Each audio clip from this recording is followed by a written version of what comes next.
ಜಾಯತೆ ಗಚ್ಚತಿ ತಿಷ್ಠತಿ ಇತಿ ಜಗತ್ ಎನ್ನುವ ಶಂಕರಾಚಾರ್ಯರ ಮಾತಿನಂತೆ ಯಾವುದು ಬಂದಿದೆಯೋ ಅದು ಹೊರಟು ಹೋಗುತ್ತದೆ. ಇದು ಪ್ರಕೃತಿಯ ನಿಯಮ. ಯಾವ ಶರೀರ ಇಂದು ನನ್ನದಾಗಿದೆಯೋ ಅದು ನಾಳೆ ಇಲ್ಲದಾಗುತ್ತದೆ. ಪ್ರಕೃತಿ ದತ್ತವಾದ ಮನುಷ್ಯನ ದೇಹವನ್ನು ಮತ್ತೆ ಪ್ರಕೃತಿಗೆ ಸಮರ್ಪಿಸುವ ಕಾಶಿಯ ಗಂಗಾ ತೀರದ ಪವಿತ್ರ ಸ್ಥಳವೇ ಮಣಿಕರ್ಣಿಕಾ ಘಾಟ್. ಮಣಿಕರ್ಣಿಕಾ ಘಾಟ್ ಸ್ವರ್ಗದ ಬಾಗಿಲು ಎಂದೇ ಪ್ರಸಿದ್ಧಿಯಾಗಿದೆ. ಇಲ್ಲಿ ಅಂತ್ಯಕ್ರಿಯೆಯನ್ನ ನಡೆಸ್ಕೊಳ್ಳೋರಿಗೆ ಸಾಕ್ಷಾತ್ ಪರಶಿವನೇ ಬಂದು ಮೋಕ್ಷವನ್ನ ನೀಡ್ತಾನೆ ಎಂಬುವ ನಂಬಿಕೆ ಇದೆ. ಎಲ್ಲಿ ನೋಡಿದರಲ್ಲಿ ಹೆಣಗಳನ್ನು ದಹಿಸುತ್ತಿರುವ ಚಿತೆಗಳು, ಬಡವ ಬಲ್ಲಿದ, ಮೇಲು ಕೀಳು, ಗಂಡು ಹೆಣ್ಣು ಮುಂತಾದ ಭೇದ ಭಾವಗಳಿಲ್ಲದೆ ತನ್ನ ಮಡಿಲಿನಲ್ಲಿ ಎಲ್ಲರೂ ಸಮಾನರು ಎಂದು ಸಾರುತ್ತಿರುವ ಮಹಾಸ್ಮಶಾನ. ಜೀವನದಲ್ಲಿ ಸುಖ ದುಃಖ ಜಂಜಾಟಗಳಿಂದ ಬಳಲಿದ ದೇಹಗಳು ಗಂಗಾ ತೀರದ ಪ್ರಶಾಂತ ವಾತಾವರಣದಲ್ಲಿ ಮುಕ್ತಿ ಪಡೆಯುತ್ತಿವೆ.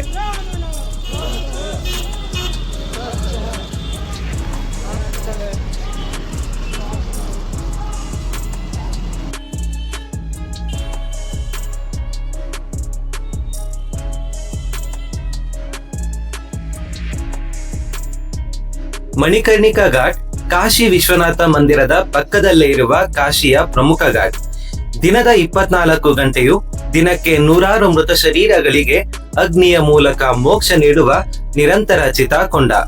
ಈ ಪದ್ಧತಿ ಸುಮಾರು ಸಾವಿರಾರು ವರ್ಷಗಳಿಂದ ನಡೆದು ಬಂದಿದೆ. ಈ ಮಣಿಕರ್ಣಿಕಾ ಘಾಟ್ ಕುರಿತು 5ನೇ ಶತಮಾನದ ಗುಪ್ತರ ದಾಖಲೆಗಳಲ್ಲಿ ಉಲ್ಲೇಖವಿದೆ. 1303ರಲ್ಲಿ ಮೊದಲ ಬಾರಿಗೆ ಕಲ್ಲಿನ ಮೆಟ್ಟಿಲುಗಳನ್ನು ನಿರ್ಮಿಸಲಾಯಿತು. 1791ರಲ್ಲಿ ಮರಾಠರ ಅಹಲ್ಯಾಬಾಯಿ ಹೋಳ್ಕರ್ ಮಣಿಕರ್ಣಿಕಾ ಘಾಟ್ ಅನ್ನು ಸಂಪೂರ್ಣವಾಗಿ ನವೀಕರಿಸಿದರು.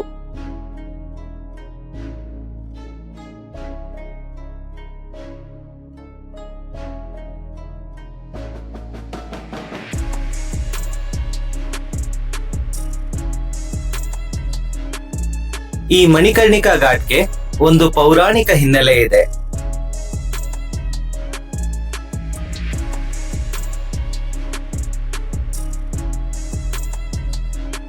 ತನ್ನ ತಂದೆ ದಕ್ಷ ಬ್ರಹ್ಮರಿಂದ ಅವಮಾನಿತಳಾದ ಸತೀದೇವಿ ಯಜ್ಞಕೊಂಡವನ್ನು ಪ್ರವೇಶಿಸುತ್ತಾರೆ. ಇದರಿಂದ ಕುಪಿತಗೊಂಡ ಮಹಾದೇವರು ಕಾಲಭೈರವರ ಮೂಲಕ ದಕ್ಷ ಬ್ರಹ್ಮರನ್ನು ಸಂಹರಿಸುತ್ತಾರೆ. ದುಃಖಿತರಾದ ಮಹಾದೇವರು ಉರಿಯುತ್ತಿರುವ ಸತೀದೇವಿಯ ದೇಹವನ್ನು ಹಿಡಿದು ಸಂಚಾರ ಹೊರಡುತ್ತಾರೆ. ಇದನ್ನು ನೋಡಿ ನೊಂದ ವಿಷ್ಣುವು ತನ್ನ ಮಾಯಾಚಕ್ರದಿಂದ ಸತೀದೇವಿಯ ದೇಹವನ್ನು 51 ತುಂಡುಗಳಾಗಿ ಕತ್ತರಿಸುತ್ತಾರೆ. ಹೀಗೆ ಸತೀದೇವಿಯ ಕಿವಿಯಿಂದ ಓಲೆಗಳು ಬಿದ್ದ ಸ್ಥಳವೇ ಈ ಮಣಿಕರ್ಣಿಕಾ ಘಾಟ್.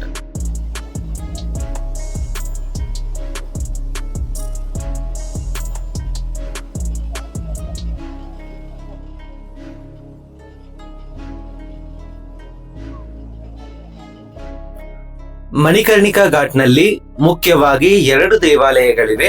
ಇದು ಮಹಾಕಾಲ ದೇವಾಲಯ.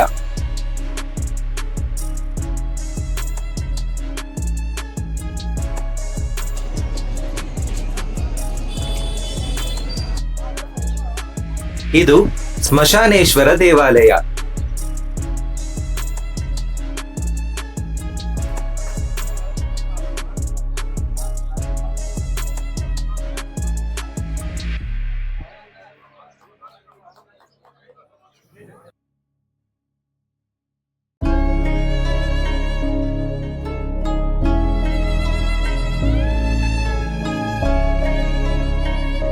ಇನ್ನೊಂದು ನಂಬಿಕೆಯ ಪ್ರಕಾರ ಕಾಶಿಯಲ್ಲಿ ದೇಹವನ್ನು ತೊರೆಯುವ ಆತ್ಮಗಳಿಗೆ ಸಾಕ್ಷಾತ್ ಪರಶಿವರೇ ಬಂದು ತಾರಕ ಮಂತ್ರವನ್ನು ಬೋಧಿಸಿ ಮೋಕ್ಷವನ್ನು ದೊರಕಿಸಿಕೊಡುತ್ತಾರೆ ಎಂದು ಹೇಳಲಾಗುತ್ತದೆ.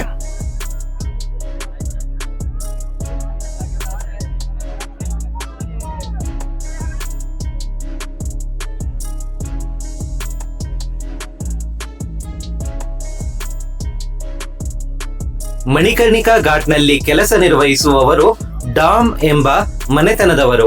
ಇವರು ರಂಗ್ಬರಿ ಏಕಾದಶಿಯ ಮರುದಿನ ಸ್ಮಶಾನದಲ್ಲಿನ ಚಿತೆಯ ಭಸ್ಮದಿಂದ ಹೋಳಿಯನ್ನು ಆಚರಿಸುತ್ತಾರೆ.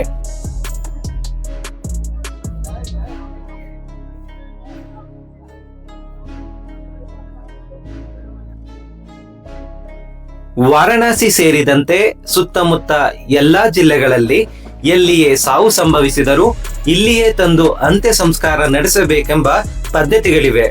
ಹಾಗೆಯೇ ದೇಶ ವಿದೇಶಗಳಿಂದ ಮೋಕ್ಷವನ್ನು ಅರಸಿ ಇಲ್ಲಿಗೆ ಸಾಕಷ್ಟು ಜನರು ಬರುತ್ತಾರೆ. ಹಾಗಾಗಿ ಪ್ರತಿದಿನವೂ ಇಲ್ಲಿ ನೂರಾರು ಅಂತ್ಯ ಸಂಸ್ಕಾರಗಳು ನಡೆಯುತ್ತವೆ.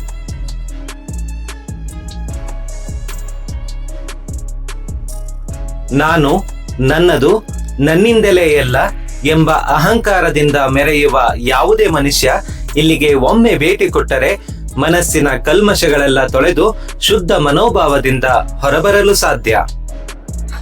ಇದಿಷ್ಟು ಕೂಡ ಮಣಿಕರ್ಣಿಕಾ ಘಾಟ್. ಕಾಶಿಯ ಮುಂದಿನ ಪ್ರಸಿದ್ಧ ಸ್ಥಳದಲ್ಲಿ ಭೇಟಿಯಾಗೋಣ. ನಮಸ್ಕಾರ.